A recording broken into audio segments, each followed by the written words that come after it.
السلام علیکم۔ نظر بد سے کیسے بچا جائے؟ نظر بد اگر کسی کو زیادہ لگے، مسلمان بہن بھائیوں کے لیے اللہ تعالیٰ کے 99 زبردست چابی ہیں۔ اگر وہ ان میں سے یا حفیظ ہو یا اللہ یا رحمان صبح اٹھ کر پڑھ لے، یا اگر کسی کو نظر بد نہ ہو اور وہ چاہتا ہو کہ میں اس سے محفوظ رہوں، بچا رہوں، تو سورۃ الکوثر کی اتنی زبردست میگنیٹک فیلڈ ہے، اگر صبح اٹھتے ہی 5 یا 10 بار پڑھ لیا جائے تو اس سے پورا دن آپ محفوظ رہیں گے۔ اس کو پڑھنے کے بعد اگر آپ کے آس پاس کوئی نیگیٹو لوگ بھی ہوں گے تو وہ خود بخود پازیٹیو ہوتے جائیں گے۔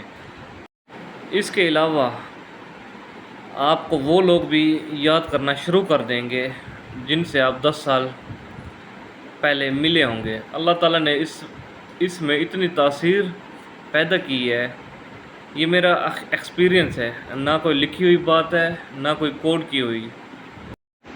سورۃ الکوثر کی زیادہ سے زیادہ کثرت اور ذکر کرنا چاہیے، کیونکہ یہ آپ کو ہر طرح کے نظر بد اور پریشانیوں سے محفوظ رکھتا ہے۔